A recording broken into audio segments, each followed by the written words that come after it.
Today in Tarleton Agriculture, we quiz students at Tarleton on their knowledge of agriculture and explain the importance of communicating agriculture to the public.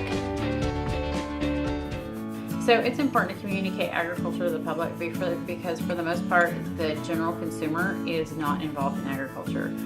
Agricultural communicators are excellent at communicating to ourselves and those within the industry, but everybody in the industry for the most part understands a lot of this. We suffer from the same issues and challenges that we have to overcome. But from the general consumer standpoint, they don't understand the challenges that agriculture faces in getting food to the table and getting clothes in a store that people can go and purchase. So there are those issues that will eventually be passed on to the consumer that, for the consumer's perspective, it really impacts what they pay at the grocery store. And so that's when they start wondering what's going on. But if they were able to understand more of the challenges that agriculture faces, they would understand probably and embrace more of what we try to do and what challenges we try and overcome so that they can serve their family a meal every day or 3 times a day or however many times you want to eat, as well as go shopping and, do all those things.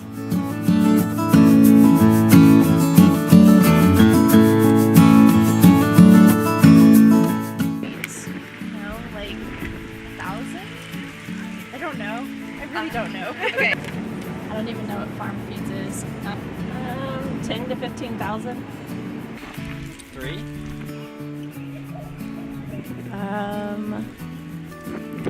20. 200,000. Okay. Yeah. All right. Yeah. Oh. I thought I would be a lot closer. Oh my lord. I didn't know anything about eggs. So. Dear God.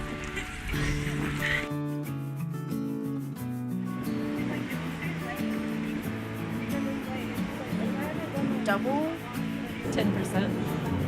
I would think at least that. Okay. If I had to guess, it's probably not much. We'll say like 5 cents. Probably like 10 cents. Close. 15 cents. 75%? Really? Yeah, 15 cents. Yeah, that's it. How many people? Oh my gosh, wow. Oh wow. Yeah, which is still really low. Dear God. Shoot, really? Yeah. How? There are like 7 billion in the United States. I would say like 20,000.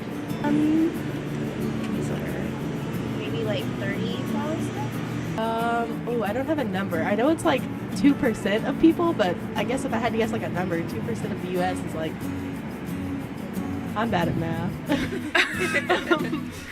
We'll just say like 20,000. I know that's not right, but 22 million. Probably about at least 1 million.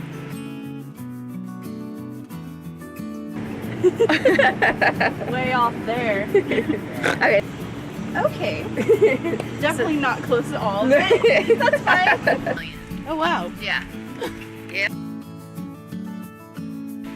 Without agriculture, you can't have your food or anything anyway, so if you don't have farms, then you can't live, really. I know that agriculture is extremely important. It's literally like everything around us, and that it is a big industry and that it employs lots of people. But I wasn't expecting them to get paid so little, or like them to not get. Well, obviously, it's really important. I feel like farmers should definitely get paid more too. Like, that's crazy. Yeah. That just doesn't seem like good business to me. Like, Yeah. Like the education. I mean, I've been involved in agriculture for a long time, and clearly I didn't know those answers. I think it's very important that we need to communicate what's being said or what's happening in the industry. I mean, I think it's very important that like we teach people about it. It's like what we're eating and what we're like. It's not only food, it's like in our medicine and our makeup and everything. So it should be something that should be taught more in schools, and people should have like an awareness of these things. Okay, so I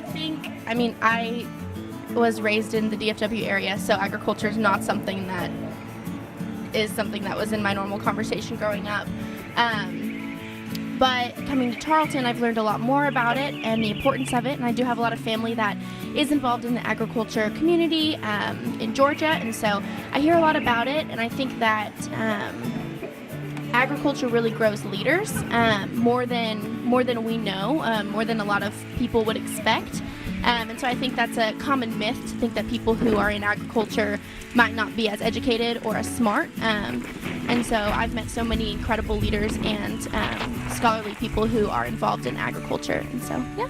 I understand that it is everything and it's how we get food on the table, but because it's always there and we've never had to go without, they just take it for granted. So like in the Great Depression, you know, people were going without on a daily basis, and so a lot of companies who sold flour, what they realized were, you know, the farm wives and people who were going without would take those sacks and they would make clothes out of them. And so the industry recognized that, and so they started making patterned flour sacks, and that's how they were going about with clothes. And so because our generation and future generations thankfully have the luxury of always having an ample food supply, and like I lecture in class, a well-fed populace does not revolt.